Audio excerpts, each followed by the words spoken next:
Excellent Père de grâce, nous te remercions ce matin pour ta fidélité et ton grand amour. Merci pour ta présence en nous et avec nous. Merci pour le Saint-Esprit parce qu'il habite en nous et nous voulons être conscients de cette présence en nous à chaque instant. Père, que toute la gloire te revienne. Au nom de Jésus. Amen. Amen. Nous vous saluons en ce jour de la résurrection au nom de Jésus. Nous bénissons le Seigneur des Seigneurs pour sa fidélité et son grand amour. Et dans cette période de Pâques, il est important que nous puissions comprendre et discerner un certain nombre de choses pour la vie chrétienne.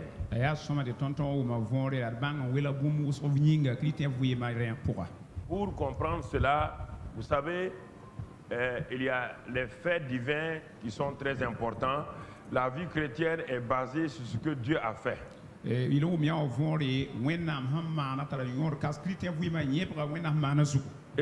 si tu ne crois pas ce que Dieu a fait, ce que Dieu a dit, si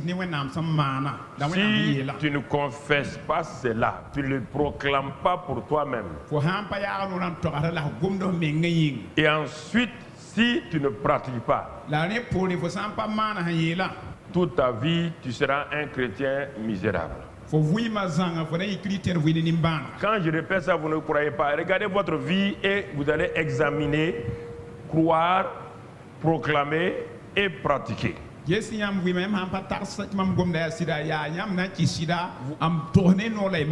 ne pouvez pas vous arrêter à un de ces niveaux, laisser les autres et puis penser que vous allez vivre une vie chrétienne fructueuse et victorieuse.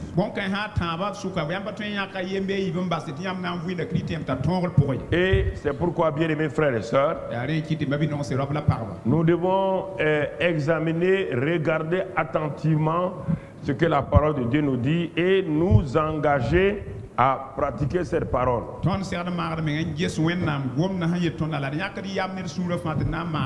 Regardons d'abord dans le sens naturel ce que Dieu a fait avec Israël en Égypte. Il n'était pas né de nouveau. Non. Il n'y avait pas Dieu en eux. Et Dieu a commencé à se révéler parce que quand Adam a chuté, la connaissance de Dieu est partie. Écoute ça attentivement. Quand cette connaissance est partie, les hommes sont devenus idolâtres. Et Dieu a commencé à revenir doucement sur la terre en prenant des hommes. Et il va nous montrer qu'est-ce que le retour à Dieu à travers ce qu'il a fait avec Israël.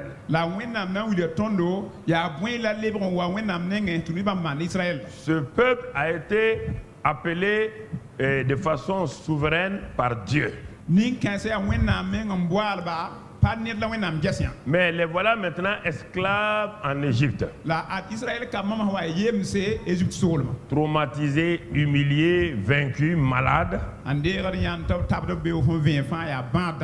Vivant dans la pauvreté, dans les souffrances que leur faisaient subir les Égyptiens.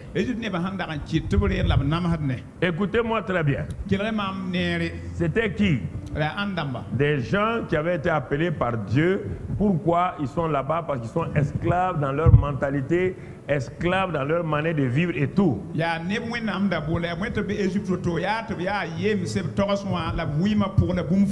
Dieu va leur envoyer un libérateur, un sauveur selon les termes de l'Ancien Testament. Et ce libérateur sauveur là s'appelle Moïse. Il est arrivé avec sa faiblesse humaine, mais Dieu d'abord l'a rencontré. Malgré sa formation, son équipement par la connaissance des choses d'Égypte, il ne pouvait rien faire pour ce peuple-là. Il a fallu que donc il rencontre Dieu donc au buisson ardent. Pendant toutes ces années, il était libérateur. Il est né libérateur. Il a été établi par Dieu libérateur. Lui-même n'avait pas encore rencontré Dieu. Et il a eu sa rencontre avec Dieu au désert dans ce buisson ardent. Dieu s'est révélé à lui de façon claire.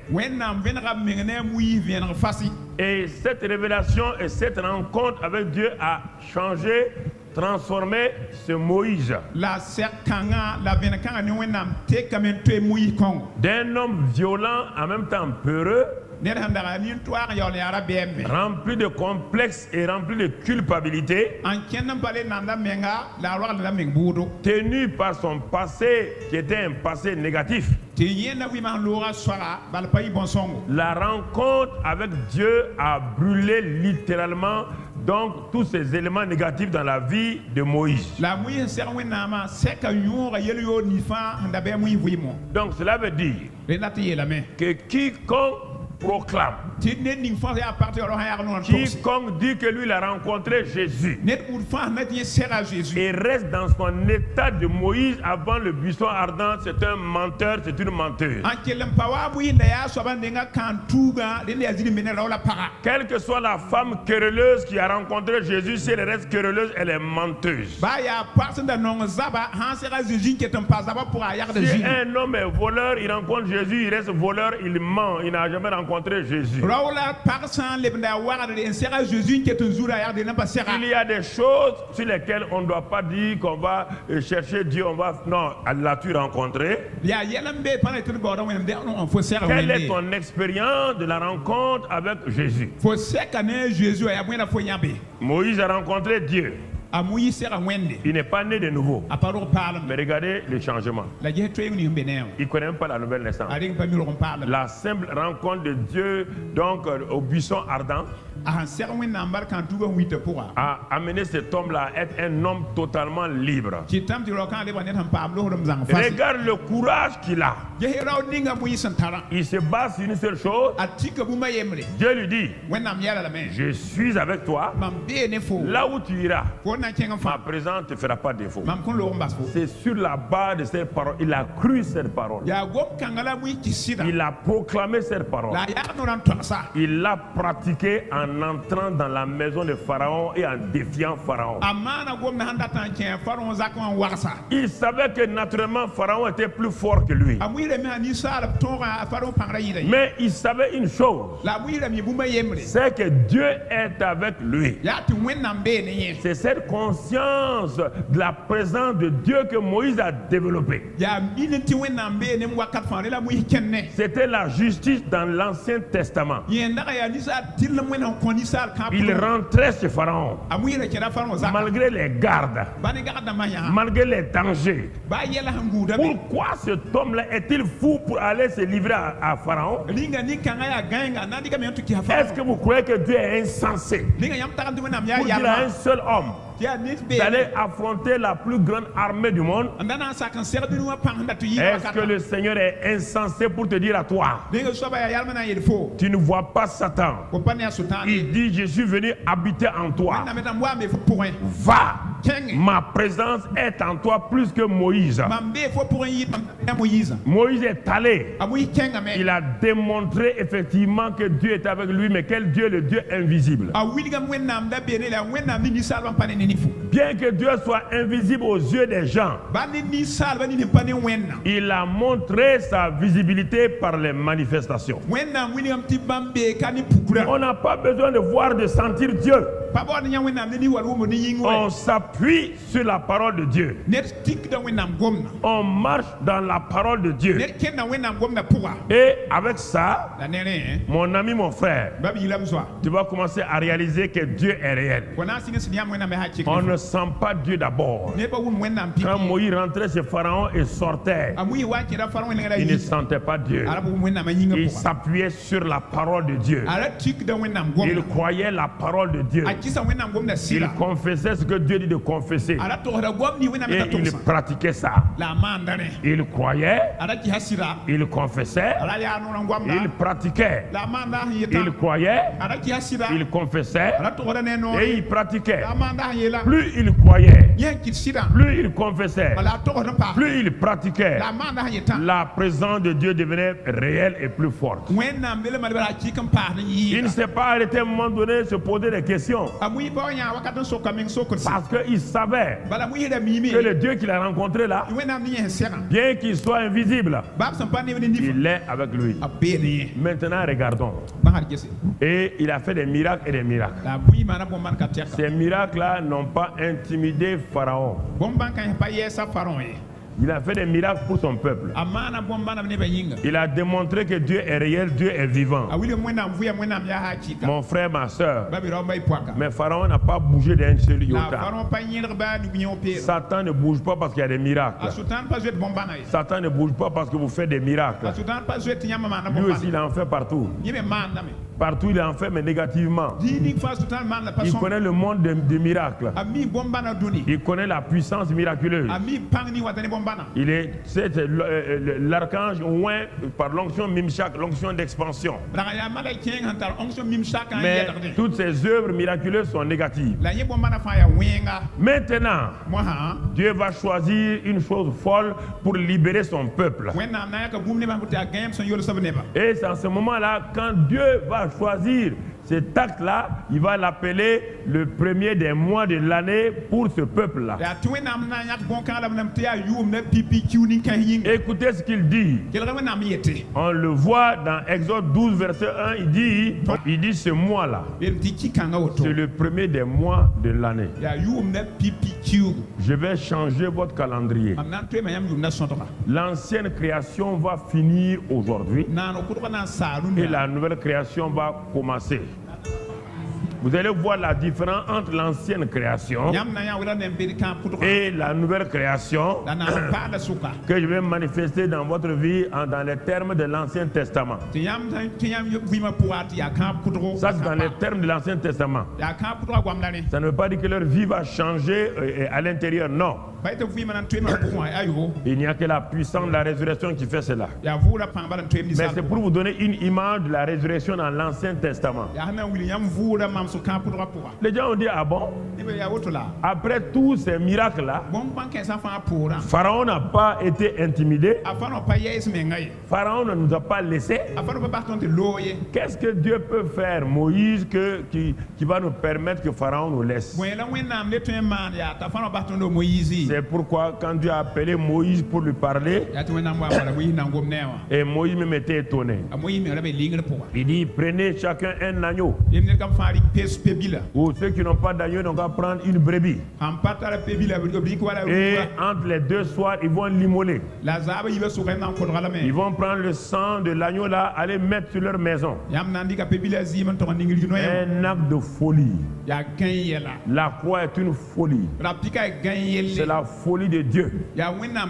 Et la croix, c'est ça. Il avait déjà fait la même folie avec Moïse et le peuple.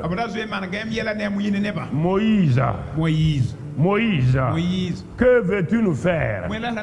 Si tu as échoué, il vaut mieux qu'on désigne un autre libérateur. Comment un homme si intellectuel que toi va nous dire les agneaux que nous sacrifions régulièrement? C'est comme ça que nous adorons Dieu. Nous versons leur sang. On n'a pas été libérés. Mais aujourd'hui, mais Moïse dit, est-ce que Dieu avait dit cela? Ce n'est pas, sont pas vos pensées qui comptent. Ce n'est pas ce que les gens ont dit qui compte.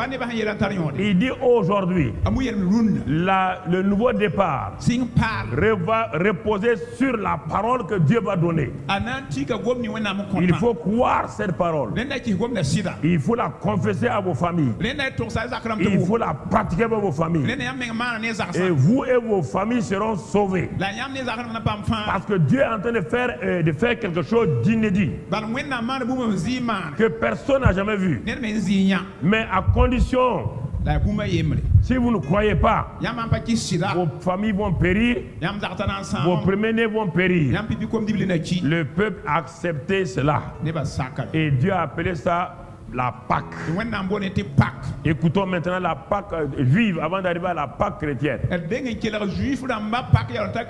Les Juifs vont se lever et nous condamner parce qu'eux, ils n'avaient que des agneaux, ils n'avaient que Moïse, un homme faillible, ils n'avaient pas le sang de Jésus. Eux, ils ont vaincu Pharaon, ils sont sortis. Ils vont nous dire à nous, vous avez tout et vous avez échoué, donc ce n'est pas possible que Dieu vous laisse. Écoutez-moi sérieusement.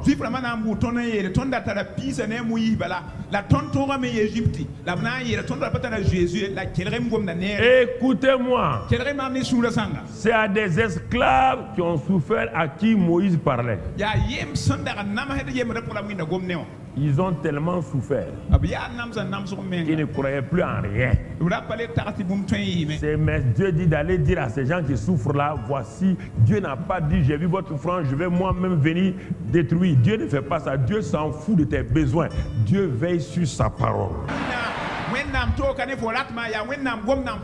Je vous dis, vous ne voulez pas croire. Vous pouvez mourir devant Dieu, il ne va même pas vous regarder. C'est pourquoi les gens meurent par des violences.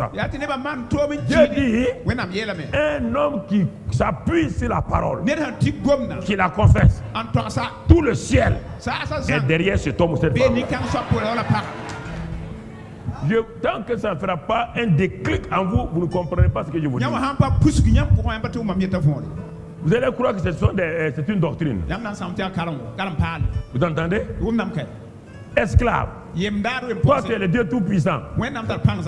Dieu pouvait en un clin d'œil envoyer un seul ange. Il va détruire tout l'Égypte. Est-ce qu'il l'a fait? Il ne le fera pas pour toi aussi. Il ne le fera jamais. La parole. Si tu crois la parole, l'ange peut venir. Si tu ne crois pas la parole, aucun ange ne viendra. C'est à toi de déterminer, c'est à toi d'attirer les anges, c'est à toi de laisser le Saint-Esprit se manifester. C'est à toi. C'est toi qui provoque tes miracles. C'est toi qui décides quels sont les miracles que tu veux dans ta vie. En t'appuyant sur la parole, en la confessant, en la pratiquant, tu crées autour de toi ton monde. Tu changes ton monde. Tu deviens un superman. Tu deviens un superwoman. Tu crées l'atmosphère dans laquelle tu veux vivre. Une atmosphère de paix. Une atmosphère d'amour. Par ta parole. Ce que tu crois, tu crées autour de toi l'amour. Et personne ne peut t'atteindre. Tu crées autour de toi la protection. Personne ne peut t'atteindre. Quand tu confesses le nom de Jésus. Le nom de l'Éternel est une tour forte. Celui qui se réfugie là-dedans ne peut pas être atteint. Le nom de Jésus est une tour forte. Quand tu confesses Jésus, Jésus, Jésus. Quand tu confesses, si tu crois, tu pratiques une protection autour de toi. Alléluia. Gloire à Dieu. La parole. La parole. Pas autre chose, mon frère, ma soeur. Laisse tomber autre chose. Nous restons sur ça. Moïse a confessé. Ils ont pratiqué. Le peuple a confessé. Chaque père de famille est parti dire à sa femme, à ses enfants, ce qu'il a cru, ce qu'il confesse ça, et ils vont le pratiquer.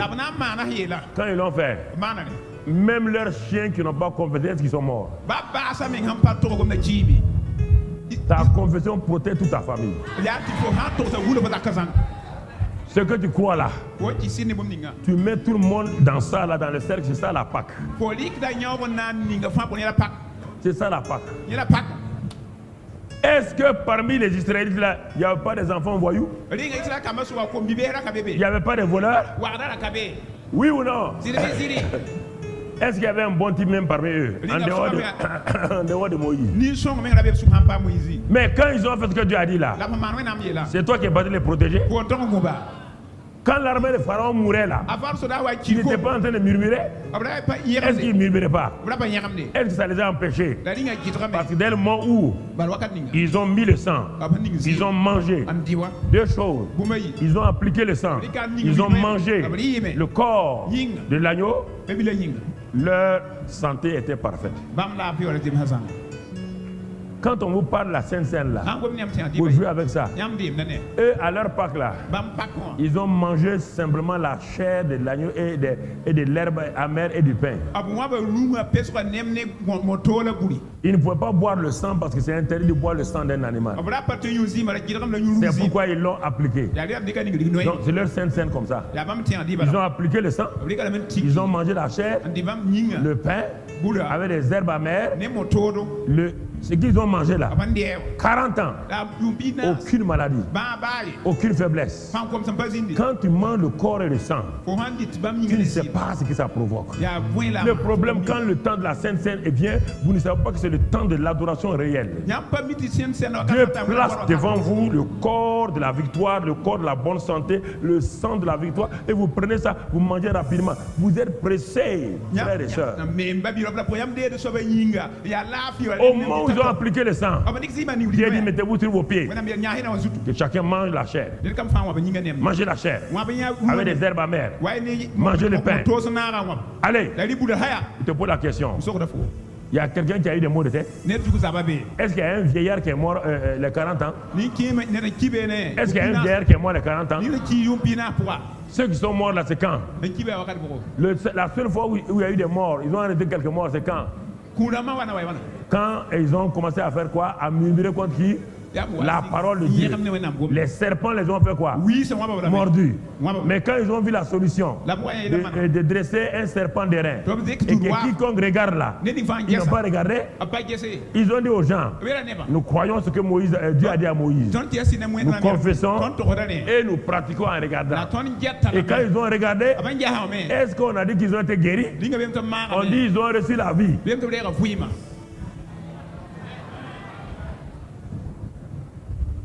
Ils ont reçu quoi? La vie. Je vous pose la question. Quand ils ont été transférés du royaume de Satan, de la puissance des ténèbres, c'est ça Colossiens 1,13 l'a appliqué dans l'Ancien Testament. Quand ils ont été transférés de l'Égypte, la puissance des ténèbres, et ils sont en train d'aller vers où? La terre promise. Tu as déjà vu Pharaon derrière eux encore? Ils ont quitté quel royaume? Ils ont quitté quel royaume? Ils ont quitté l'Égypte. Oui ou non? Tu as déjà vu derrière eux un Égyptien?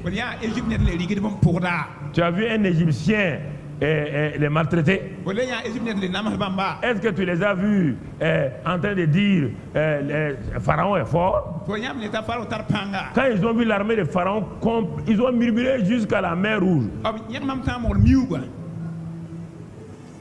Quand ils ont vu de leurs propres yeux l'armée de Pharaon complètement engloutie, Mon frère, ma soeur, ils ont commencé à réaliser que leur Dieu était réel. Sans aucun effort, dans leur faiblesse, ils ont vu l'armée de Pharaon être engloutie totalement. Mon frère, ma soeur, ils sont partis. Je ne sais pas.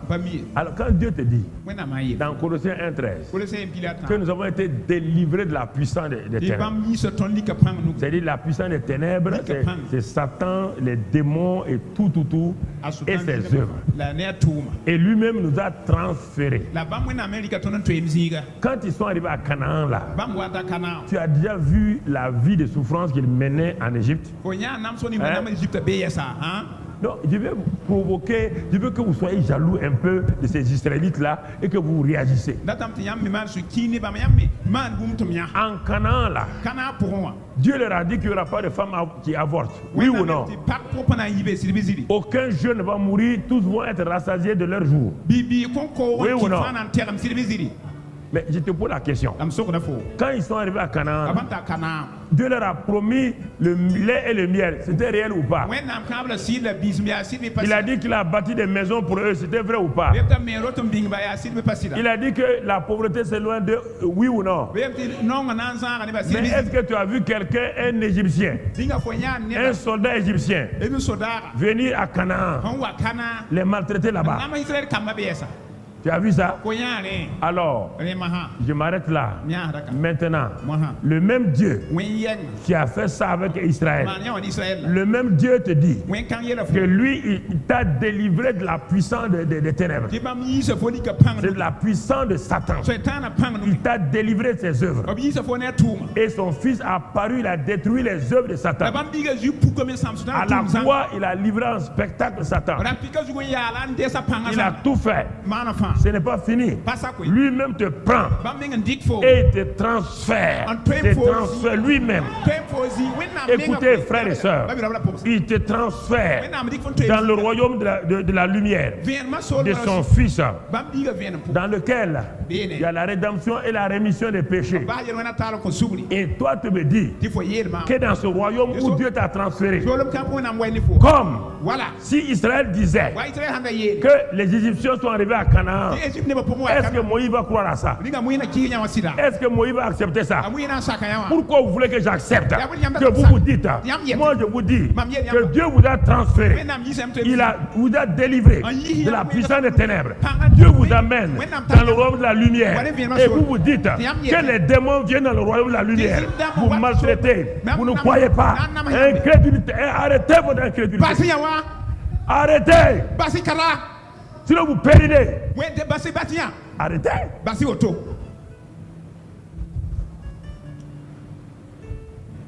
Pharaon a pu rentrer à Canaan. Un soldat de Pharaon peut rentrer à Canaan. Comment? La vérité est venue. Le royaume des cieux est venu. Le Dieu est venu. La puissance de cet esprit est venue. Le glorieux Saint-Esprit. Le Saint-Esprit de la puissance. De la résurrection est en toi. Et un démon, un vulgaire démon vient te violer. Il y a quelque chose qui ne va pas.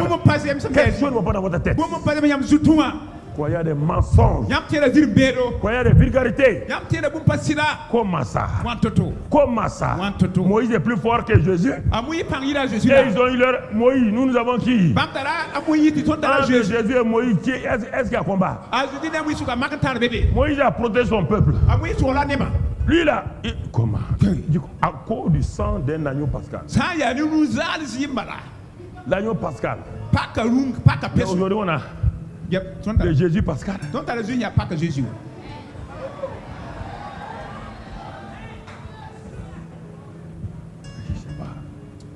Je ne sais pas ce que je dois vous dire. Votre tête là, vous avez un problème là. Votre problème est ici. Votre problème est ici.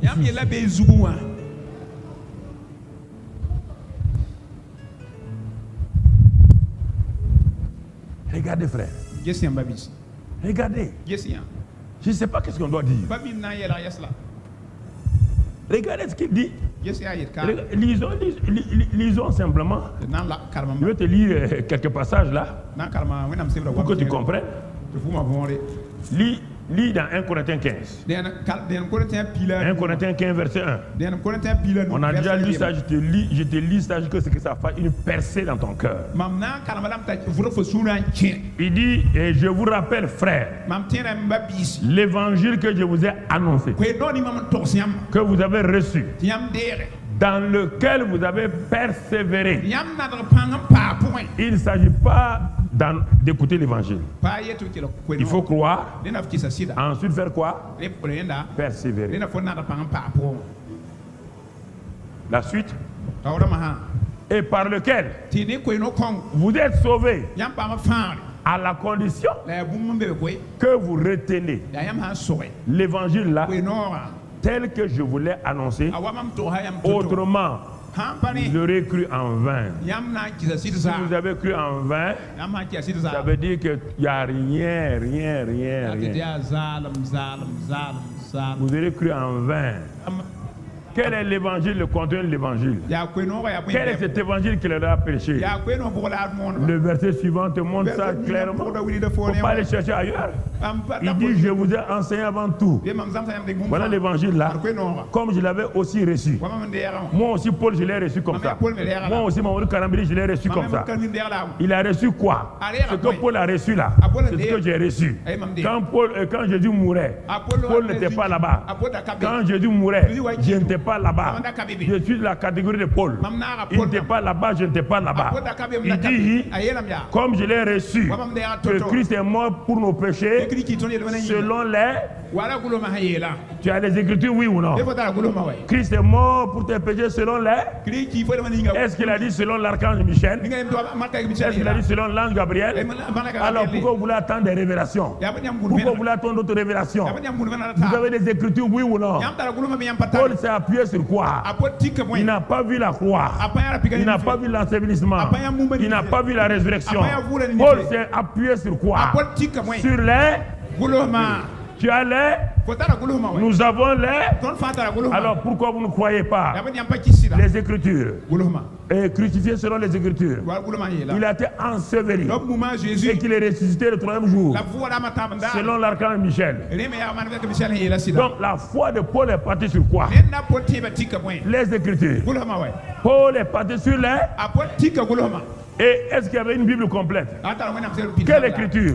L'Ancien Testament. Le gars, c'est lui-même qui va avoir la révélation. Lui-même, il est la révélation. Il n'y a pas de révélation encore. Il n'y a que l'Ancien Testament. Mais le gars s'est basé sur l'Ancien Testament. Il a eu la révélation. Toi, tu as la révélation travaillée, qui a été mâchée, qui a été préparée. On te donne la nourriture de la révélation. Toi, tu refuses. Voici un ennemi de Jésus-Christ. Voici un violent. Connaît pas, qui n'a pas de révélation, qui n'a pas vu la croix, mais il prend les Écritures, il regarde. C'est pourquoi quand il arrive à Béré, pour convaincre les Béréens, il a utilisé quoi? Il a utilisé quoi? Lui-même il a été convaincu par quoi? Les Béréens sont convaincus par quoi?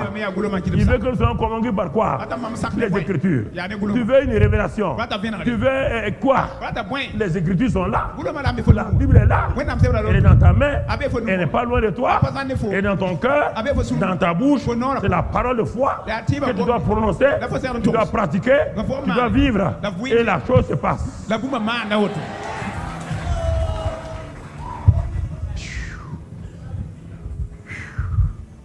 Est-ce que vous comprenez? Je ne sais pas. Qu'est-ce que je dois vous dire pour vous convaincre? Même si Gabriel vient ici, vous ne serez pas convaincu. Parce que vous voulez les miracles? Les miracles n'ont jamais convaincu quelqu'un. Ce sont ceux qui ont vu les miracles qui ont dit à crucifier Jésus. Ce sont ceux que Jésus a ressuscité là. Quand Jésus mourait à la croix, est-ce que tu as vu Lazare venir défendre Jésus? Il était parmi la croix. La foule. Est-ce que tu as vu Jairus venir avec sa fille dire non, écoutez, cet homme-là, on ne peut pas le crucifier. Il a ressuscité ma fille. Tu as vu ça? Selon les... Sinon, vous avez cru en vain. Ah, pasteur, si je ne prie pas. Les Écritures. Les Écritures. Commence là-bas. Si tu commences là-bas, tu vas voir ce que Dieu va faire. Selon les Écritures. Selon les Écritures. Dis avec moi, selon les Écritures. Ma vie est dirigée selon les Écritures. Je m'appuie sur les Écritures. Je proclame les Écritures. Je pratique les Écritures. Et ma vie rentre dans la plénitude. Amen, amen, amen. Mon frère, ma soeur, écoute-moi. Écoute-moi. C'est ça. Selon les Écritures. Selon les Écritures. Ah oui. Il est ressuscité selon les Écritures. Paul n'était pas là-bas. Il n'a pas vu la résurrection. Mais il s'est appuyé sur les Écritures. Donc, regarde ce que tu as. Toi, tu as ce que Paul a découvert, tu as ça dans ta main. Tu veux t'appuyer sur autre chose. Regarde, le gars s'est appuyé sur Ésaïe 53. Il s'est appuyé sur d'autres passages. Mais il a attendu. Et il a eu la preuve que Jésus est ressuscité. Qu'il est ressuscité, il est vivant. Alors mon frère, ça c'est important. Regardons encore un passage. C'est la résurrection aujourd'hui. C'est la résurrection. Et nous allons voir 1 Corinthiens 15 toujours. Alors nous allons voir trois positions concernant la résurrection. Trois sortes de positions concernant la résurrection. Le premier élément, c'est le verset 17 de 1 Corinthiens 15. Il est dit là-bas, et si Christ n'est pas ressuscité, votre foi est vaine, vous êtes encore dans vos péchés. Et par conséquent, aussi ceux qui sont morts en Christ sont perdus. Première position que tu dois examiner aujourd'hui, toi qui nous regardes à la télévision, internet, dans le monde entier, écoute-moi, tu es content de parler de Pâques, laisse Pâques là tranquille, c'est pas une fête.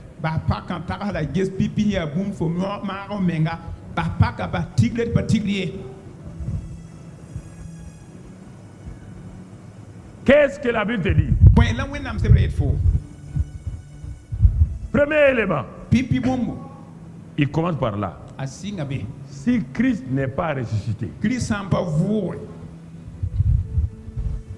même s'il a été enseveli, même s'il a été crucifié, c'est en vain. L'élément fondamental, c'est ça la résurrection. Si Christ n'est pas ressuscité, il est comme les deux voleurs qui sont morts là, qui ne sont pas ressuscités.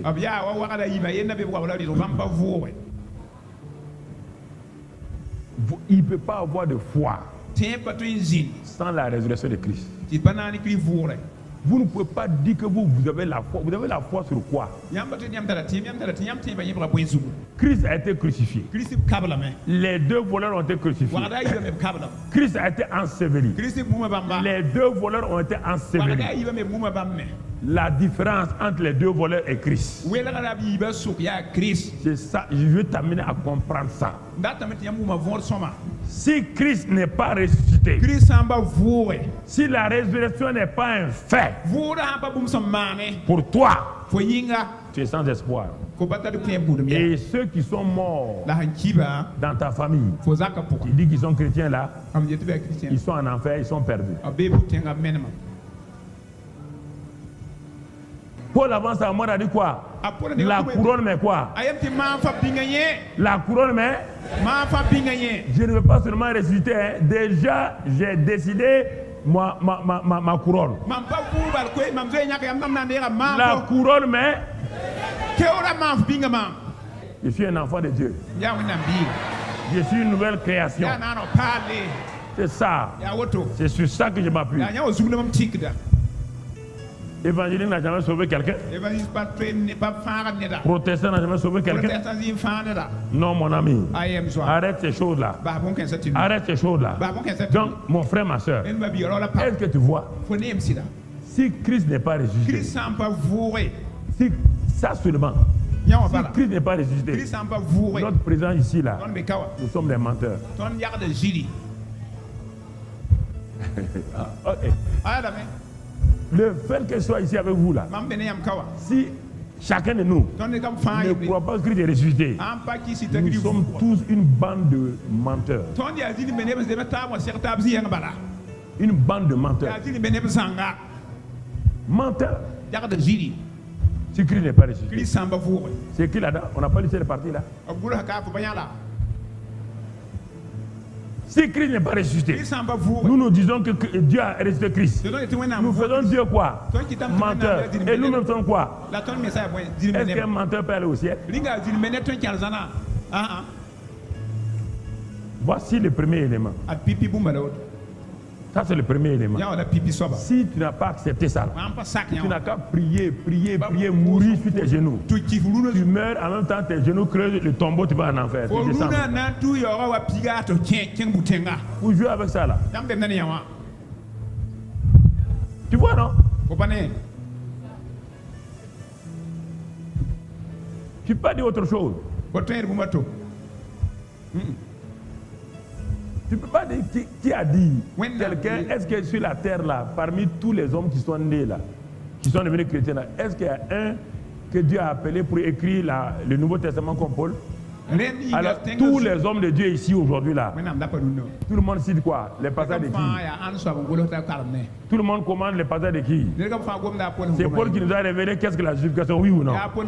C'est Paul qui nous a révélé la foi, oui ou non? C'est Paul qui nous a révélé l'onction, oui ou non?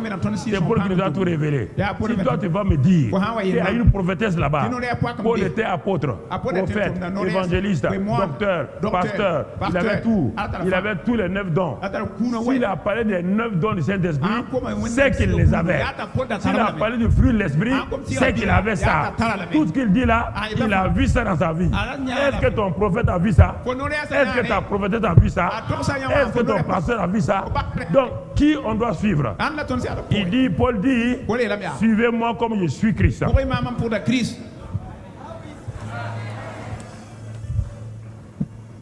Suivez-moi. Personne ne peut contredire Paul. Personne. C'est parce que les gens ont contredit Paul qu'ils ont sorti des choses bizarres. C'est pourquoi le christianisme a sorti des doctrines bizarres. Chacun dit ce qu'il veut. Si le courage, c'est que... Donc, premier élément. Si Christ n'est pas ressuscité, vaut mieux arrêter la réunion là. Même Pâques là, c'est faux. Ah oui? Si Christ n'est pas ressuscité, Pâques là, notre président ici là, n'a aucun sens. Dites-moi, votre président ici sans Christ ressuscité là, ça a quel sens? Non, je pose la question, ça a quel sens?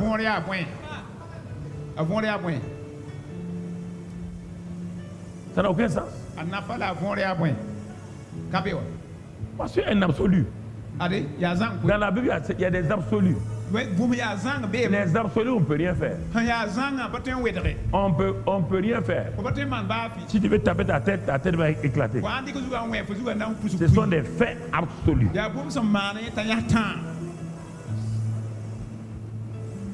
Donc, on va passer au deuxième groupe de gens. Deuxième groupe de gens. Tu vas dire, ah, pasteur, moi je suis pas de ce groupe-là. Ok, je vais t'amener au deuxième groupe, tu vas voir si tu n'es pas membre de ce groupe-là. J'ai des paroles, mon ami. Ne t'inquiète pas, tu dis, ah, le pasteur, ça ne me concerne pas, on va descendre. Deuxième groupe de gens. Tu n'es pas parmi ceux qui font ça là. Donc on va voir le deuxième groupe. Le deuxième groupe est composé de qui? Mon frère, ma soeur. Le deuxième groupe est composé des ignorants de la résurrection. Ça veut dire quoi? Christ est ressuscité. Ah, quand tu dis Christ est ressuscité, tout le monde lève la main. Mais regardez, Christ est ressuscité. Mais eux-mêmes n'ont pas bénéficié de la résurrection de Christ. Il n'y a pas de résultat de la résurrection de Christ dans leur vie. Pasteur, tu veux dire que moi je ne crois pas à la résurrection? Moi je crois à la résurrection de Christ. Mais il est ressuscité pour lui-même. Est-ce que Jésus est ressuscité pour lui-même? Ce pourquoi il est ressuscité là. Est-ce que tu as reçu ça? Ça c'est le deuxième groupe maintenant. Le deuxième groupe. Ils sont prêts à se battre pour des doctrines alors que leur vie ne correspond pas à la doctrine. Il y a des chrétiens comme ça. Ah non, nous on a la bonne doctrine. Hein. Il y a plein de gens qui disent que nous sommes dans la sainteté. Nous sommes l'église de la sainteté.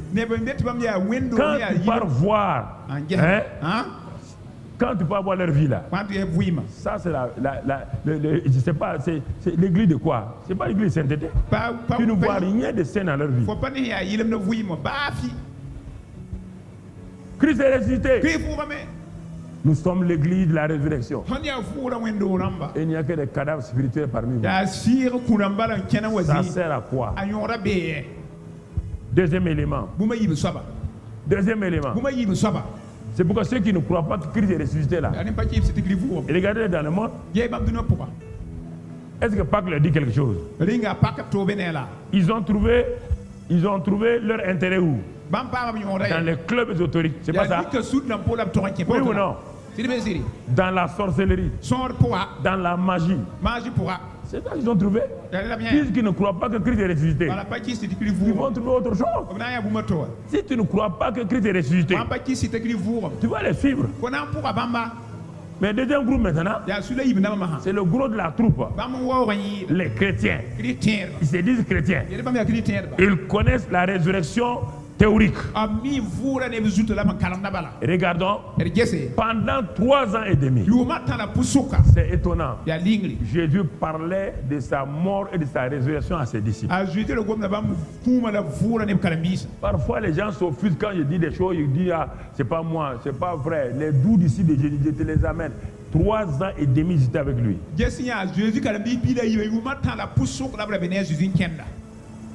Tu connais pas ta mentalité là, tu ne sais pas qu'elle est dangereuse pour toi, c'est pourquoi tu veux me contredire. 12 personnes qu'il a choisies lui-même pour être avec lui. Il mangeait avec lui. Depuis que Jésus les a appelés, aucun d'entre eux n'a manqué son rendez-vous avec Jésus. Il ne partait pas dormir à la maison et revenir. Il était avec lui matin, midi, soir. Et Jésus passe son temps à dire le Fils de l'homme va être crucifié, va mourir et il va ressusciter le 3e jour. Oui, c'est on entendait. Vraiment, ça c'est une bonne doctrine. Hein?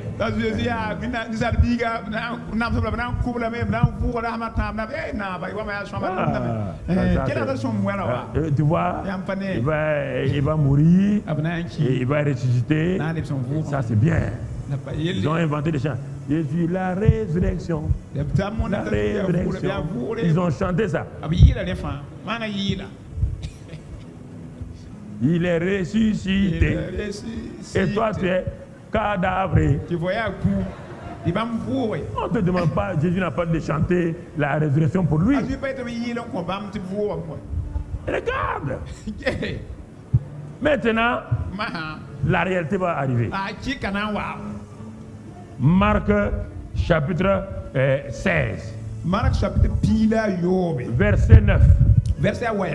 Marc 16, verset 9. Regardons ce que la parole de Dieu nous dit là-bas. Marc 16 et au verset 9.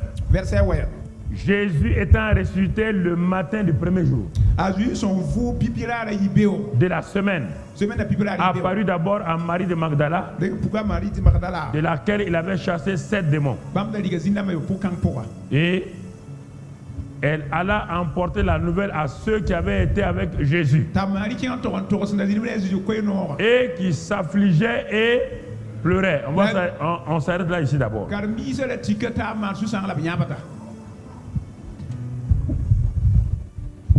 Quels sont ceux qui s'affligeaient et pleuraient? C'est ceux qui ont dit: et nous avons cru, et nous avons connu que tu es le Christ, le Fils du Dieu vivant. C'est qui? Leur chef a dit: c'est le Christ, le Fils du Dieu vivant. Jésus a dit à leur chef: ce n'est pas la chair et le sang qui t'ont révélé cela. Le gars, il bombe la tête. Image. Qui est en train de s'affliger et pleurer? Qui? Les enfants? La mère de Jésus? Qui?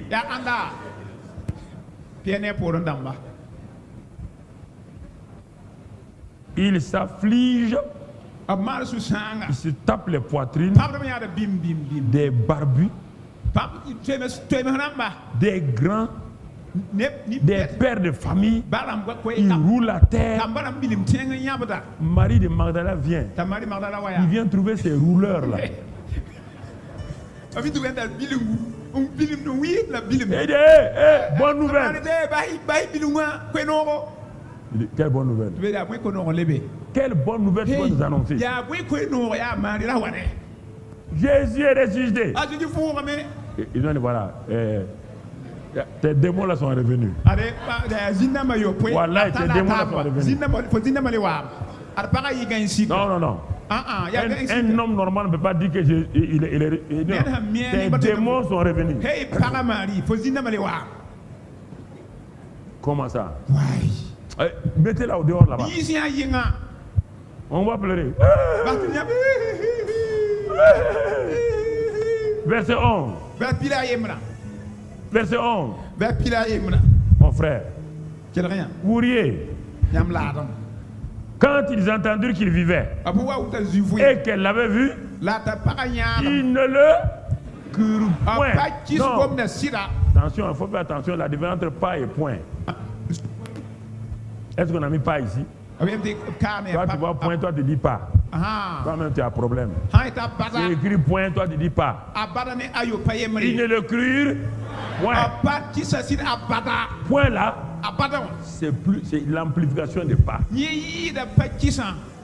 Ils n'ont même pas laissé un accès, un tout petit accès à ça. C'est-à-dire qu'ils ne se sont pas assis pour réfléchir. Non.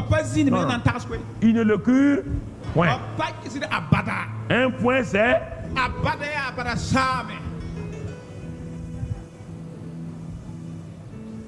regardez. Il ne le crut point. Qui? Les 12 moins 1. L'autre était déjà en enfer. L'inaugurateur de l'enfer, c'est lui. Il s'appelle Judas Iscariote. Il a inauguré l'enfer. Tu entends? Il ne le crut point. Autre passage, Luc 24. Luc 24. Regardons qui. Ils croient que Jésus devait ressusciter. Ils ont entendu le message. Ils l'ont répété entre eux. Mais quand la réalité est venue, ils ont refusé. Luc 24, verset 13. Regarde là-bas, Luc 24, verset 13. Et voici ce même jour. Quel jour? Le jour où Marie de Magdala a parlé là. Le jour de la résurrection là. Deux disciples allaient à un village nommé Emmaüs, éloigné de Jérusalem de 60 stades. Et ils s'entretenaient de tout ce qui s'était passé. Tout ce qui s'était passé s'entretenait. Sauf de quoi? Selon vous, ils s'entretenaient de tout, sauf de quoi? Sauf de là. Non. Ce n'est pas non. On peut pas s'entretenir. Non, on peut pas s'entretenir là. Les gens aiment la mort de Jésus là. La passion de Christ. Les disciples s'entretenaient de tout ce qui s'était passé. Mais la résurrection s'était passée, oui ou non? On dit tout ce qui s'était passé. Ils ont parlé de tout sauf de la résurrection qui venait de se passer. Ils étaient les jours où la résurrection s'est passée et ils parlent de tout sauf de l'actualité.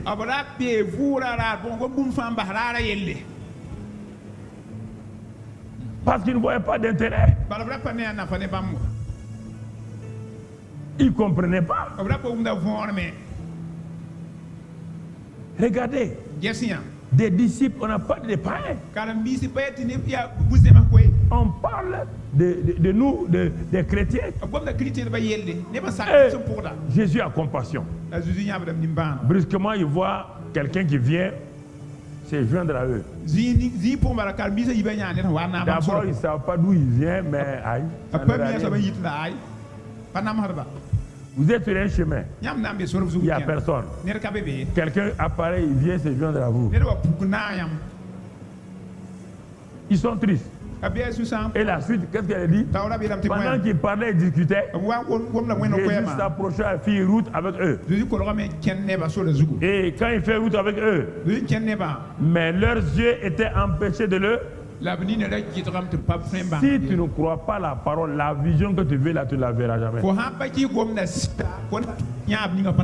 Jésus avait parlé.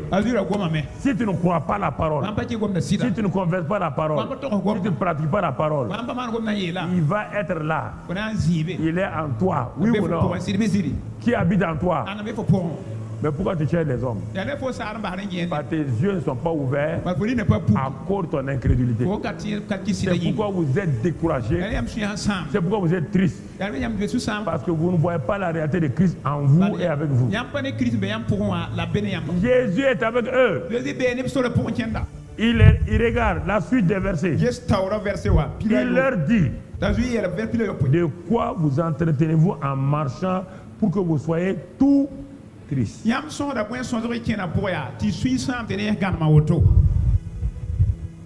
Ma fille, pourquoi tu es triste? Fille de Dieu, pourquoi tu es triste? Homme de Dieu, pourquoi tu es triste? Tu es triste pourquoi? Réfléchis. Voici déjà. Jésus lui dit: je ne comprends pas. Quel est le sujet qui vous amène à être aussi triste? Mais il n'a pas dit en ce jour de la résurrection. Qu'est-ce qui vous amène à être triste? On dirait qu'il les a provoqués. Ils vont déverser toutes leurs choses sur lui maintenant. L'un d'eux nommé Cléopas lui répondit: es-tu le seul? Tu viens nous trouver dans notre tristesse, dans notre deuil. Au lieu de nous consoler, tu veux parler. Es-tu le seul? Tu es un ignorant, toi. Toi, tu séjournes à Jérusalem. Et tu ne sais pas ce qui est arrivé ces jours-là. Des ignorants qui parlent à quelqu'un. Ça, c'est la religion. Vous voulez défendre vos doctrines. Ça ne sert à rien. Quand vous allez partir dans vos quartiers, quelqu'un qui n'est pas chrétien va dire: ah bon, Jésus est ressuscité, vous allez commencer à défendre. Vous faites comme les disciples de Maïs. Si vous savez qu'il est ressuscité, vivez la vie de résurrection. Vous voulez discuter avec les gens. Le ressuscité est là, au milieu d'eux. Il est au milieu d'eux. La Bible dit que là où deux ou trois se rassemblent, il est au milieu de nous. D'abord, chacun d'entre vous vient avec Christ en lui. C'est normal quand on se réunit, il est là. Puis chacun amène Christ. Donc dans notre réunion, il est là avec nous. Mais quand on vous dit ça, vous n'êtes pas conscient de ça. Est-ce que le pasteur principal va prêcher aujourd'hui? Est-ce qu'il n'a pas voyagé? Qui va prêcher? C'est de ça. Comment tu peux être heureux? Comment tu peux être heureux? Si c'est moi là, ce n'est pas la peine. En attendant qu'il prêche. Ma prédication, si elle ne te change pas, il n'y a rien. Il n'y a rien. Mon ami, mon frère, c'est cela. La résurrection est un fait. Mais voici des gens qui n'ont pas accepté le fait. Et c'est pourquoi le premier groupe pleurait et gémissait. Le deuxième groupe était triste. Ils ont provoqué des discussions inutiles. La suite, mon frère. La suite. Quoi leur dit-il? Et ils lui répondirent ce qui est arrivé au sujet de Jésus de Nazareth, qui était prophète puissant en œuvre et en parole. Et laisse ça ici. Dans leur mentalité, Moïse était puissant en quoi? Moïse était un prophète, oui ou non? Il était puissant en quoi? Jésus était qui? Prophète puissant en œuvre et en... Est-ce que Moïse est ressuscité? Si notre Moïse n'est pas ressuscité, Jésus ne peut pas ressusciter. Voilà leur conclusion. Quand il y a ça, tu peux être heureux. Tu peux être heureux. Si la résurrection n'est pas en toi, comment peut-être être un chrétien sans l'esprit de résurrection, sans le Jésus-Christ ressuscité en toi? Ta vie chrétienne, elle repose sur quoi? C'est pourquoi c'est difficile pour toi de décoller. C'est pourquoi tu cherches des hommes de Dieu. Parce que tu ne sais pas que tu es habité par la plus grande puissance. La puissance de la résurrection. L'esprit de résurrection est en toi. Tu n'arrives pas à accepter ça. Tu cherches des hommes de Dieu puissants. La source de la puissance est en toi. Toi, tu cherches, on dit que ce qui est à l'intérieur est plus puissant que ce qui est au dehors. L'esprit qui est à l'intérieur de toi est plus puissant que le plus grand prophète sur la terre, est plus grand que le plus grand apôtre sur la terre, est plus grand que la plus grande prophétesse sur la terre. L'esprit qui est en toi est incomparable aux hommes, est incomparable à Satan. Il est plus puissant que Satan, il est plus puissant que la maladie. L'amour de Dieu qui est en toi est plus puissant que la haine. La justice qui est en toi est plus puissant que l'injustice. Et mon frère, ma soeur, la pauvreté, la prospérité qui est en toi est plus grande que la pauvreté autour de toi.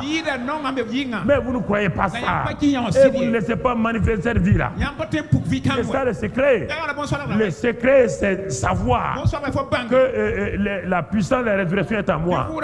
Et je manifeste ça. Je repousse tout ce qui est autour de moi. Non, on va prier. Tu vas prier quoi? Tu vas prier que Dieu fasse quoi?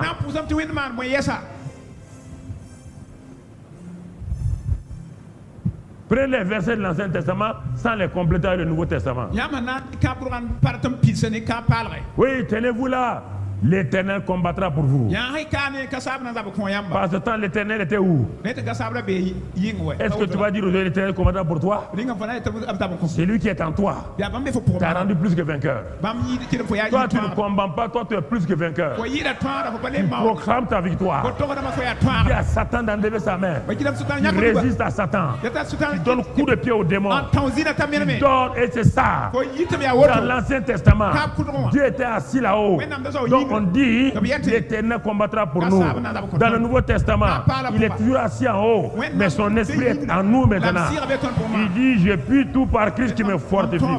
Quel Christ qui est en moi? Je suis plus que vainqueur par qui? Christ qui est en moi. Mon frère, ma soeur, ne croyez pas ça. Vous attendez toujours Dieu en haut. Vous attendez toujours le Dieu d'en haut. Mentalité de l'Ancien Testament, basée sur les promesses. Mentalité du Nouveau Testament, basée sur les faits. Basée sur les faits. C'est pourquoi il dit je suis fort, fort, oui, plus que vainqueur. C'est ça. Non, pas, je ne serai pas fort. Je suis fort. Quand tu prêches ça, tu enseignes ça, quand la difficulté vient, tu oublies que tu es fort. C'est bizarre. Mentalité non renouvelée. Intelligence non renouvelée. Il dit, mais il lui dit, mais tu es le seul. Tu es le seul. Tu apprends. Il continue. Il continue à discuter. Et comment les principaux sacrificateurs et nos magistrats l'ont livré. Qui t'a dit ça? Ils mettent ça sur le dos des hommes. Dieu a dit quoi? Que qui a livré? Qui a livré Jésus? C'est le Père. Qui l'a frappé? Qui a mis sur lui tous tes péchés? Qui a mis sur lui tes malédictions? C'est les sacrificateurs. Qui a fait ça? C'est une affaire de Dieu. Il l'a frappé. Toute sa colère est tombée sur lui. Dieu était en colère contre le péché. Mais s'il veut frapper les hommes, tous les hommes vont disparaître. Tous les hommes vont disparaître. Dieu a amené son propre fils. Qui avait les épaules larges. Qui avait le dos large. Toute la colère divine. Toute la colère que Dieu avait. Il l'a déversé sur qui? Il a frappé qui? Quand vous dites aujourd'hui que Dieu est en colère contre vous, menteur et menteuse. Donc il a laissé une partie de colère pour mettre sur toi.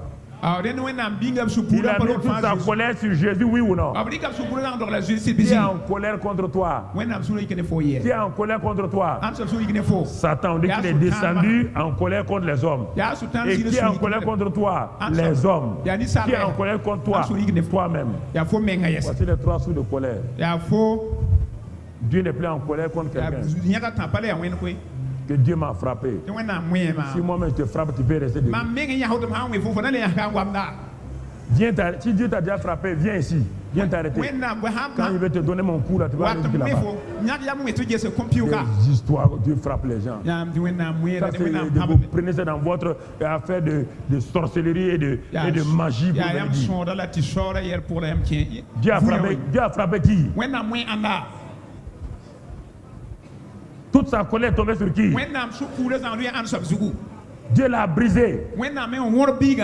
Il est le seul capable de te briser. Parce qu'il n'a pas péché. Si Dieu brise un pécheur, il est mort. C'est fini pour lui, c'est relève. Pourquoi vous êtes tout le temps derrière un Dieu qui est en colère contre vous? C'est vous qui l'avez créé. Si tu as péché, confesse ton péché. Ton cœur est en colère contre toi-même. Tu es fâché contre toi-même parce que tu as fait des bêtises. Voilà. Comment moi j'ai pu faire ça là? Tu es fâché contre toi-même. Dieu n'est pas fâché contre toi. Dieu n'est pas fâché contre toi. C'est toi-même qui es fâché contre toi. Parce que tu sais que ce que tu as fait, c'est pas bon. Au lieu de t'arrêter et confesser, il est fidèle et juste pour faire quoi? Pour nous priver de toute iniquité. Nous avons un avocat au ciel. Comment Dieu peut laisser mon avocat au ciel? L'agneau, la victime expiatoire, et me frapper. L'agneau est fait quoi là-haut? L'agneau est assis à l'endroit de Dieu. Il montre son sang au Père. Il est la victime expiatoire. Il intercède pour toi. Dieu va laisser l'agneau, le sang de Jésus. Dieu va laisser ton avocat balayer tout ça, descendre, te frapper toi. Donc son évangile est faux. Arrêtez ça là. Quelle est cette histoire là? Dieu t'a frappé. Dieu va te frapper. Tu vas te frapper sur la base de quoi? Tu vas te frapper sur la base de quoi? Ce sont tes péchés qui te frappent. C'est pas Dieu. Les péchés frappent les gens. Tes péchés te frappent. Pas Dieu. Tu as un avocat. Quand même. Même au tribunal, les hommes là. Quand ton avocat est au tribunal, est-ce que tu parles encore?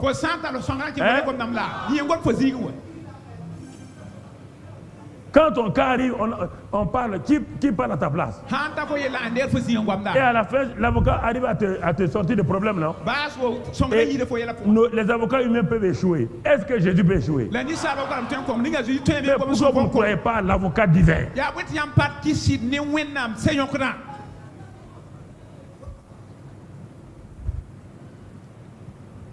La méconnaissance. C'est ça qu'ils vivaient. Les sacrificateurs, ils l'ont maltraité. Ils l'ont livré. Donc, ils ne croient même pas que Jésus est mort pour leur péché. Les 11 disciples ne croyaient pas. Les disciples de Baïs ne croyaient pas. Personne ne croyait. Quelle terrible ignorance. C'est pourquoi aucun n'était heureux. Aucun n'avait la joie. Tous avaient peur. Si tu ne crois pas à la résurrection de Christ, tu ne peux pas résister à Satan. Tu ne peux pas résister au péché. Tu ne peux pas résister à la maladie. Toutes ces choses-là deviennent tes patrons. Tu deviens une simple victime. Et tu vas t'en prendre aux gens. Parce que personne ne m'aime pour t'aider. Celui qui a tant aimé le monde là, celui qui t'a aimé sans intérêt là, il est en toi. Tu n'as pas besoin que je t'aime, je ne peux pas t'aimer à 100%. Mais celui qui t'a aimé à 100%, il est mort pour toi. Il est en toi. Pourquoi tu ne lui parles pas?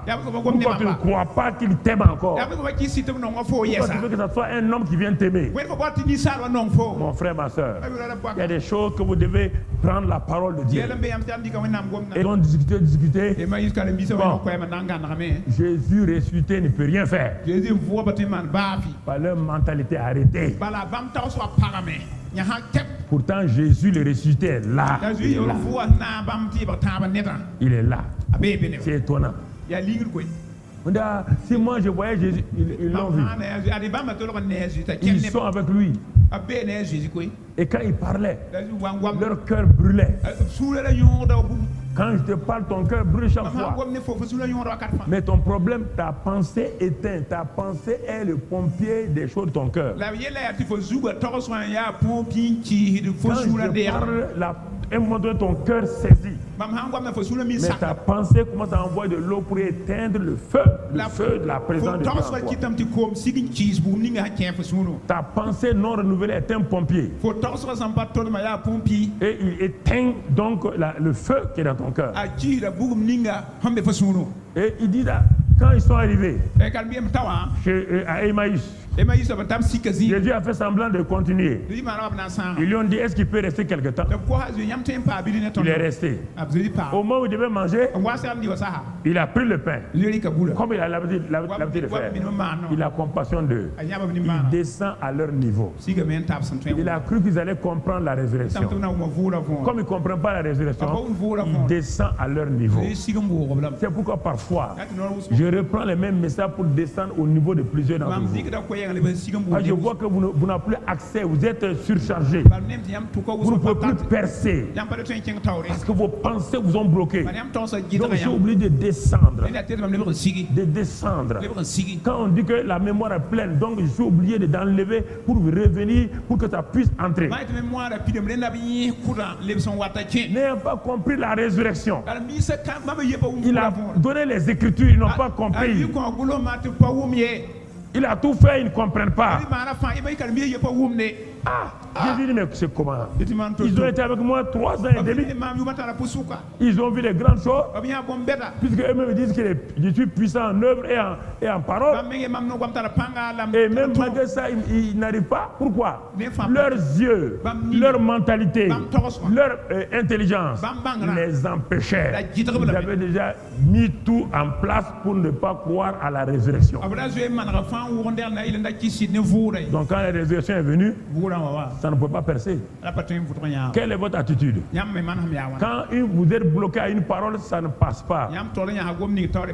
Alors Jésus prit le pain. Il dit, bon, je vais descendre au niveau des petits enfants. Je vais descendre. Vous savez, parfois il est triste à cause de ça. On dit n'attristez pas le Saint-Esprit. C'est ça. Il prend le pain là. Et après avoir rendu grâce, il le rompit et le leur donna. Ça, c'était leur niveau. La seule chose qu'ils aiment, les choses pratiques. On donne le pain. Merci. L'onction d'huile. On les fait boire l'onction d'huile. Je serai guéri.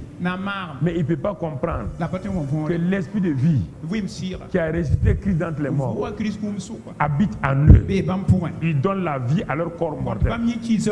Ils ne savent pas que naturellement Dieu avait déjà mis un système de guérison intérieure dans l'homme qu'on appelle donc quoi?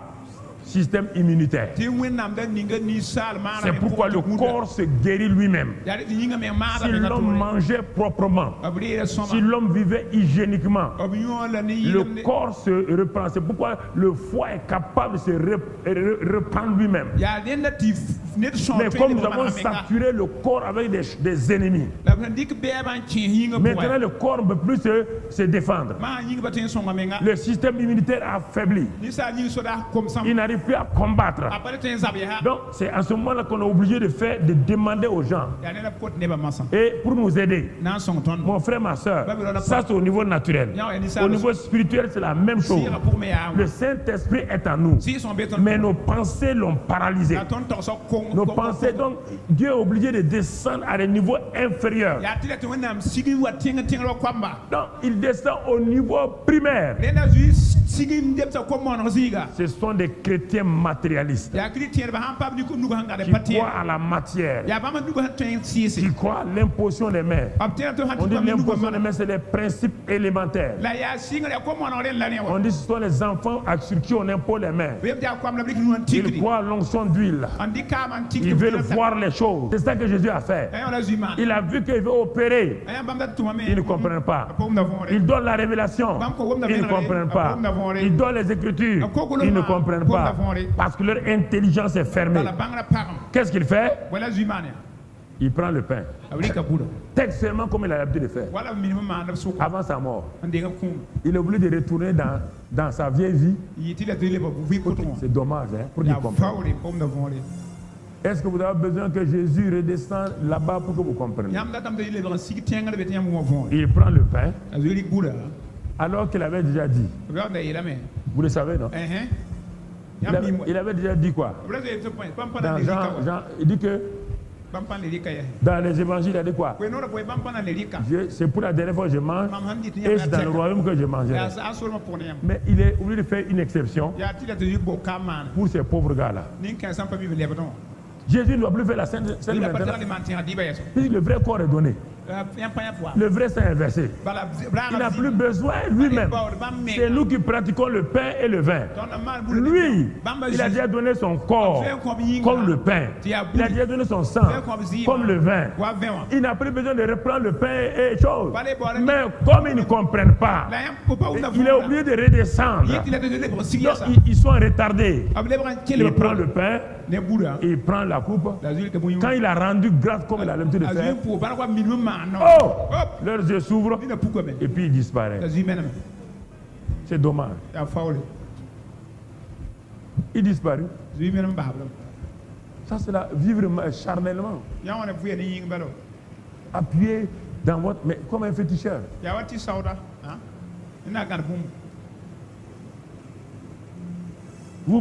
c'est-à-dire que le féticheur, ça veut dire quoi exactement?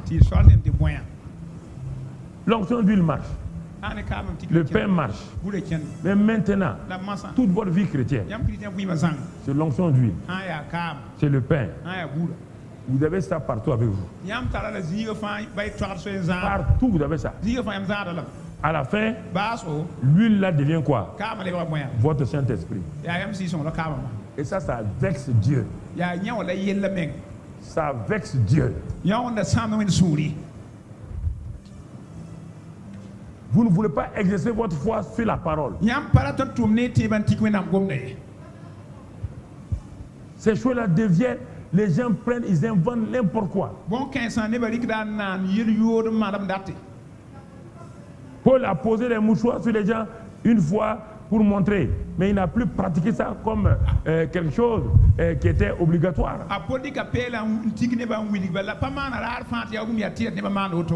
Mais tu ne peux pas vivre en permanence comme un petit enfant. Quand tu étais enfant, les filles jouent avec des poupées. Les filles jouent avec des boîtes pour faire la cuisine. Mais tu dois te marier en prenant une poupée. Tu dois avoir le vrai enfant. Tu ne peux pas faire un repas pour ton mari en allant prendre la terre et tu vas là mettre sur des choses bizarres comme tu faisais quand tu étais enfant pour donner à ton mari. Quand même, il faut progresser. Il faut progresser.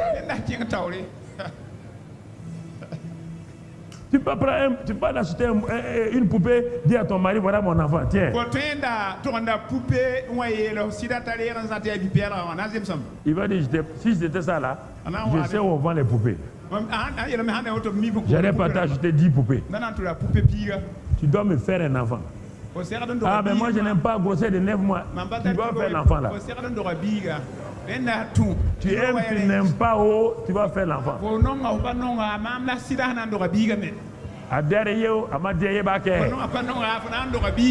Tu vas faire l'enfant là. Comment? Non, non, non. Non. Il faut arrêter.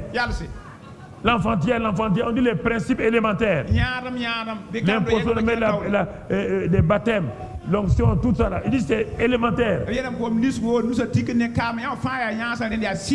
pourquoi le Seigneur m'a dit, bon, certains ne veulent pas avancer. Reviens à leur niveau, commence à prier pour eux encore, faire l'onction d'huile, peut-être ça va les aider un peu. Leurs yeux vont s'ouvrir, ils vont voir la réalité de Christ. Il y a des gens qui sont nostalgiques de Koulouba, nostalgiques des années 87 ici, ils sont nostalgiques. Le pasteur faisait des veillées de prière. Veillées de prière. Vous devez faire vos veillées de prière maintenant.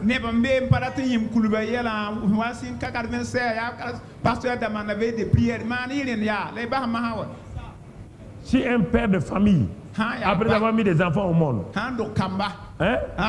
c'est lui qui doit venir s'asseoir à 70 ans, raconter des histoires encore. Donc les enfants ont manqué quelque chose.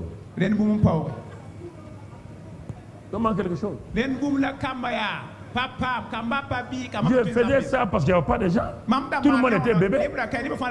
J'étais le seul qui comprenait les choses. Tout le monde était bébé. Donc je priais, je veillais, je priais. J'ai amené les gens à faire des veillées. Des chaînes de prière. Je faisais l'onction du. Je priais pour les gens. C'est 3000 personnes ici. On a enlevé toutes les chaises. Toutes les chaises. J'ai prié 3 ou 4 heures. Imposant les mains sur les gens. Pour qu'ils reçoivent l'onction. 3 heures de temps ici. On a enlevé toutes les chaises. Donc vous croyez qu'il doit enlever les chaises encore? C'est vous qui devez faire ça maintenant. Moi, je m'assois, je vous applaudis. Je suis content. Des enfants dignes aussi font la même chose. Ah oui. Mais ah oui. C'est ça, frères et sœurs. C'est ça. Ne soyez pas nostalgiques des choses passées. Ne soyez pas nostalgiques. Ça ne se passera pas. C'est passé, c'est passé. Tu ne peux faire autrement. Tu ne peux pas autrement. Les anciennes choses sont. Toutes choses sont devenues. L'ancienne vient. La vie nouvelle est. Christ en nous. Alléluia. Le Christ ressuscité. Le Christ ressuscité. Il a ouvert leur intelligence. Le troisième groupe, c'est facile. Ce sont ceux qui ont eu la révélation. Ils savent que Christ vit. Il est ressuscité. Il vit en eux. Ils sont justifiés. Ils savent que maintenant, cet homme ou cette femme qui marche là est l'habitation de Dieu en Christ. Cet homme ou cette femme qui marche là, même s'il est faible, même s'il a fait des bêtises, Christ vit en lui.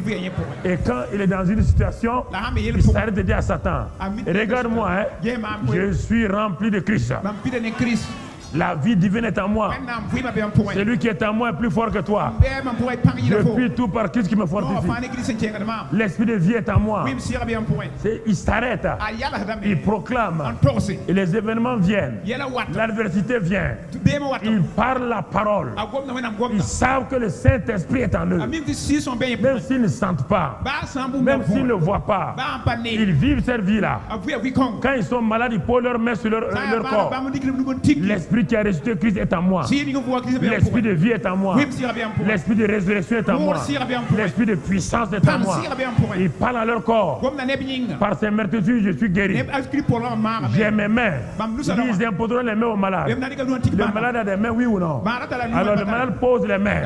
Il pose les mains sur ses seins. Il pose les mains sur son ventre. Il pose les mains sur sa tête. Il parle. Il loue le Seigneur. Il parle en langue. Et il proclame. L'esprit de vie qui est en moi est plus fort que le cancer. Est plus fort que le diabète. Est plus fort que l'hypertension. La vie divine est en moi. Ce n'est pas la santé divine est en moi. C'est plus que la guérison. C'est la vie. C'est pourquoi il a dit, bien-aimé, ce que je veux, que tu sois en bonne santé. La guérison, c'est pour les jeunes gens. La bonne santé, c'est pour ceux qui ont compris que la santé divine est en eux par le Saint-Esprit. Et il proclame cela. On ne peut pas empêcher les douleurs. On ne peut pas empêcher les symptômes. Les symptômes ne veulent pas dire que tu es malade. Les douleurs ne veulent pas dire parce que la maladie est spirituelle. Les symptômes sont physiques. La douleur est physique. Ça, c'est l'arme de Satan pour te faire dire que tu es malade. L'arme de Dieu, Dieu a son épée, Satan a son épée. L'arme de Dieu, c'est la parole. L'arme de Satan, ce sont les sentiments, les sens, les symptômes et les douleurs. Donc il y a un combat dont tu es l'arbitre. Quand Satan envoie son épée, douleurs et symptômes, avec les résultats des radios, résultats de sang, il te fait voir ça. Lui, il aime qu'on voit. Il aime faire parler les médecins que ça ne va pas. Il te reste 10 jours, il te reste 15 jours. Un médecin ne doit pas ouvrir. Un médecin chrétien ne doit pas dire à quelqu'un qu'il lui reste 10 jours. Un médecin chrétien qui dit ça, il se crée problème.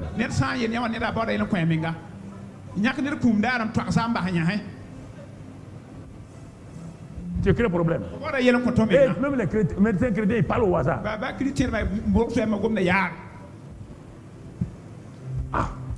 Tais-toi. Tu n'es pas obligé de parler. Dis la situation humainement est difficile. Mais par la grâce de Dieu, mon frère, ma soeur, par la grâce de Dieu, compte sur le Dieu.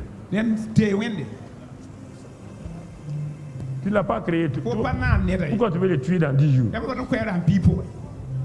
Si dans 10 jours il est mort, c'est toi qui l'as tué. C'est toi qui l'as tué. Tu es un croque-mort. C'est pas ton problème. Tu observes. Tu regardes. Tu encourages la personne. Ce n'est pas à toi de dire. Pas à toi de dire. On vous a raconté l'histoire de ce monsieur. Quand on a ouvert son ventre, on a trouvé que le cancer était parti.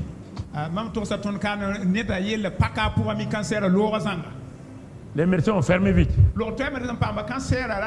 Ils l'ont emmené dans la salle. Quand le médecin est venu pour faire la visite, le monsieur a dit au médecin, comment ça va? Le médecin a compris, il a changé de langage. Il a dit, tout s'est bien passé, ça va bien. Alors que le gars là, il ne devait même pas sortir de l'hôpital. Il doit sortir mort. Comme le médecin lui a dit, ça va, tout s'est bien passé. Le gars a capté la parole. La foi vient de ce qu'on... Il a entendu la parole de la bouche d'une autorité médicale, oui ou non? Un médecin est une autorité et une autorité ne parle pas négativement. Oui ou non? Il y a des autorités politiques les autorités médicales. Une autorité médicale ne dit pas ça ne va pas dans le pays, on va mourir. C'est un politicien fou. Tu es politicien pour aider un pays, pas pour tuer un pays. Un médecin, Dieu te confie les patients. C'est pas pour les tuer. Le médecin est fait pour donner espoir aux gens. Il est fait pour parler bien aux gens, pour les encourager. Même si c'est que physiquement, humainement, c'est fini, il l'encourage. Mon frère, le monsieur est parti. Il est sorti. C'est sur cette base-là il est sorti. Il est parti. Un mois plus tard, le docteur le voit. En bonne santé. Plus de cancer en lui. Cancer final, plus de cancer. On dit mais qu'est-ce qui s'est passé? Il dit docteur, tu as dit que tout s'est bien passé, non? C'est-à-dire que tu m'as fait une bonne opération. Alors qu'on n'a même pas opéré. En disant tout s'est bien passé, ça veut dire quoi?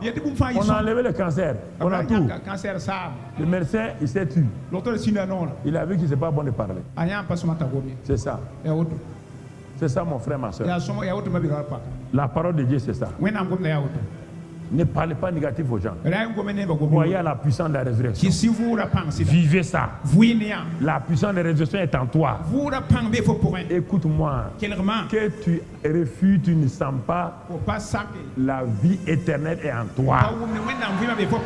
La vie éternelle. Mon frère. C'est la bonne santé. C'est la victoire sur le péché. C'est la victoire sur la pauvreté, la misère. La vie éternelle. C'est la nature de Dieu. La nature de Dieu est en toi. Et avec ça, mon frère, la puissance de la résurrection, Jésus, la mort n'a pas pu le retenir. Parce que la puissance de la résurrection, quand on appelle le Saint-Esprit, est rentrée. Et cette puissance de la résurrection est en toi. Donc, lève-toi et commence à remercier le Seigneur. Pose ta main sur ton corps. Remercie le Seigneur. La puissance de la résurrection est en moi. L'esprit de résurrection est en moi. Il m'a ressuscité d'entre les morts. Il m'a ressuscité de la détresse. Je suis rempli du Saint-Esprit. La puissance de la résurrection est en moi. L'esprit de résurrection est en moi. L'esprit qui a donné la vie au corps de Jésus est en moi. Il donne la vie à mon corps mortel. Il vivifie mon corps. Il me donne la santé. Il me donne la sagesse. L'esprit de résurrection, qui est l'esprit de sagesse, est en moi. Je ne suis pas seul. J'ai la victoire. L'esprit de victoire est en moi. L'esprit de triomphe est en moi. Il est ressuscité. Jésus est ressuscité. Et à cause de cela, je suis dans la joie. Je suis dans la résurrection. La puissance de la résurrection est en moi. Tout ce qui est mort dans ma vie, mes affaires, mes études, mon travail, tout revient à la vie. Tout revient à la vie. Ma famille revient à la vie. Mon sein revient à la vie. Mon corps revient à la vie. Mes enfants reviennent à la vie. Mon avenir revient à la vie. Tout ce qui était mort en moi est mort avec Christ. Je suis ressuscité en nouveauté de vie. Maintenant je crois. Je marche. Je suis conscient de la réalité de la résurrection en moi. Je confesse ça. Devant les situations, j'oppose la puissance de la résurrection. Devant les difficultés, j'oppose la puissance de la résurrection. Devant la mort, j'oppose la puissance de la résurrection. Devant la maladie, j'oppose la puissance de la résurrection. Elle est en moi. Elle demeure en moi. Elle vit en moi. Et c'est pourquoi je remercie le Seigneur. Je bénis le Seigneur. Parce qu'il est ressuscité. Je suis ressuscité. Il est ressuscité. Je suis ressuscité. Il est ressuscité. Il est ressuscité. Je suis aussi ressuscité. Merci Seigneur. Je refuse de subir. Je refuse de subir les éléments négatifs de Satan. Merci Père. À partir de maintenant, je parle sur ma vie. Je parle sur les événements de ma vie, aux circonstances. Je leur communique la parole de vie. À mes tempêtes, je vais leur parler. À mes vents contraires, je leur parle. À mes figuiers, je leur parle. Aux démons, je leur parle. À tout ce qui est contraire à ma vie. Montagne, je leur parle. À mes Goliaths, je leur parle. Et la puissance qui est à moi, les détruire, les repousse. Je suis un Superman, une Superwoman. La vie divine est à moi. L'échec a pris fin. La faillite a pris fin. Je suis fort en Christ. Ma faiblesse n'est plus un problème. Car je demeure en Christ. Ma pauvreté est terminée. L'esprit de prospérité qui est en moi me donne la sagesse pour réussir dans mes affaires. L'esprit d'échec est fini. Je vais réussir à mes examens. Au CEP, au BEPC, au BEP, au BTS, au baccalauréat, à la licence, tous les examens que je vais passer, les concours, l'échec est fini. C'est un cycle nouveau. Il est ressuscité. Il est ressuscité. Le Seigneur est ressuscité. Il est ressuscité. Amen. Amen.